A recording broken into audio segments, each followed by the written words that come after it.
Hey everyone, Alex Kaiji fan coming again to another video. Today's going to be a video to kind of elaborate some points from the first video and kind of add on to what Ultraman Explained said in his original video. Now the thing is, I'd like to give a huge shout out once again to Ultraman Explained because he actually noticed the video and that's great. I wasn't trying to insult him or trying to start any hate towards him. I just felt like there were some things that could have been elaborated upon or some things that could have been added on to his video.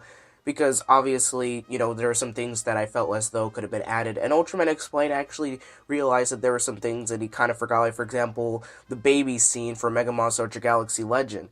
Now, the thing is, he stated that this was further proof on the Ultraman test tube theory that he originally had, versus versus Galaxy Lord and I's theory about how Ultras reproduce similar to animals, I guess, in a sense, which I guess wouldn't really make sense because Ultras are supposed to be more evolved, but I guess that was the only thing that I thought of at the time before I had seen Ultraman Explain's video. But in my opinion, I definitely don't think it's asexual reproduction, because obviously I've come up with some proof about why Ultras obviously don't asexually reproduce, because of the fact that if asexual reproducing is pretty much cloning.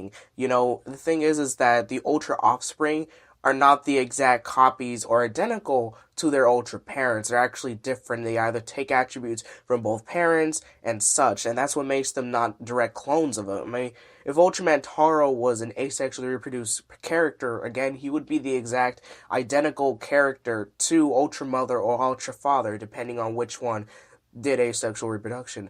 But anyway, I was going to elaborate more on the test tube theory, because after kind of seeing Ultraman Explain's comment, I decided I would do a bit more research on the subject. Now, I stated originally in my video that I can't picture Ultras using technology, and that's the thing, I really can't, that's the thing. Whenever you see Ultras, they rarely use technology. The only technology that I actually can recall them using is, again, the plasma spark, which is the artificial light to power their planet. But after kind of looking more into the test tube theory and how Ultra babies are created in a lab, I actually found a really interesting picture on Tumblr. Now, you guys remember when Ultra 7 was an Ultraman Leo and he was heavily injured in the first episode?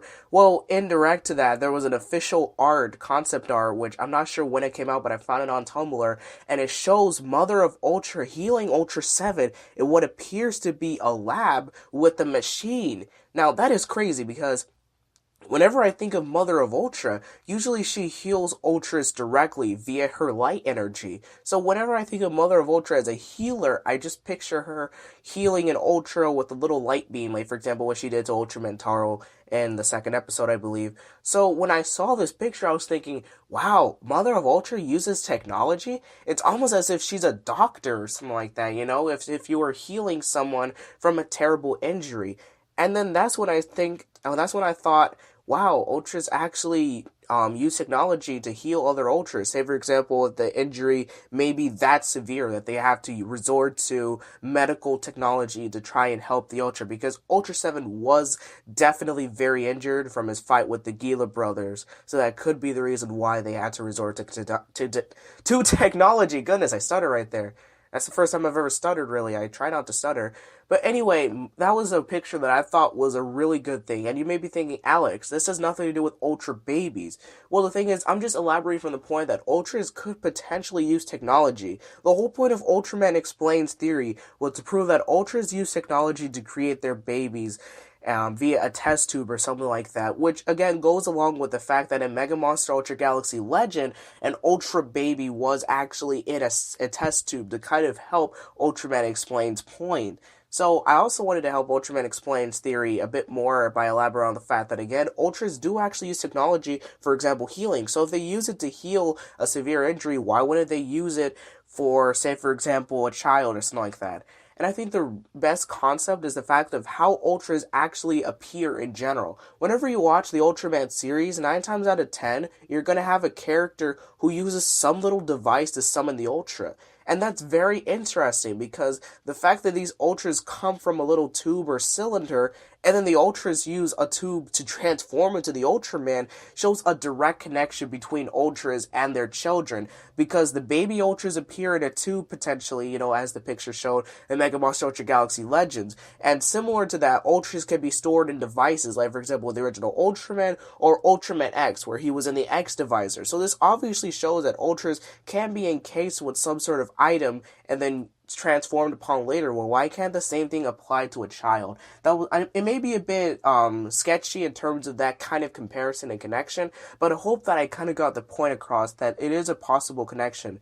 The second thing is that I found on the Ultraman wiki. Now, I was already aware of this, but the thing is, Ultraman Zero's mother is never explained about her role. It says that she's just an unnamed scientist. So, my theory is that what if Ultraman Zero's mother is in fact a pediatrician in a sense, where, she helps Ultra mothers get their children because she's an unnamed scientist. The reason why Tsuburaya Productions probably kept that a secret was because of the fact that maybe they didn't want to spoil the fact that Ultras are created in a sense, because that's probably why Ultraman Zero's mother is a scientist. And the third reason, I guess, to why Ultras may be created in test tubes leads me to Ultraman Geed, whatever you want to call this Ultraman. But recently, the Ultraman wiki again noticed that the Ultramen and their figures come in a sort of tube very similar to the one that we saw in Mega Monster Ultra Galaxy Legend the movie. And even some people in the Ultraman wiki were like, test tubes or something like that, cylinder tubes. And this was a really shocking revelation again. So maybe the test tube theory that Ultraman explained brought up may actually be correct, because of the fact that Ultras do use technology. Whenever Ultras are adults and they need to be transported by a human, they are in some sort of device similar to an Ultra baby in a tube. Ultraman Zero's mother's role as a scientist is never really elaborated upon, and Ultraman Xeed pretty much takes the concept of Ultras being in a tube and puts it as their marketing campaign product. So in my opinion, I think that Tsuburaya Productions is hinting towards the fact that Ultra babies are artificially made, which in my opinion is pretty crazy. I didn't believe it the first time, but now it may actually be pretty true. Anyway, thank you guys for watching. I hope there are some things that I did not forget in my video, because I kind of say these videos off the top of my head without having to script them. But anyway, yeah, thank you guys for watching again. Like, comment, share, subscribe. Make sure to go subscribe to Ultraman Explain, and be seeing you guys in the next video. Bye.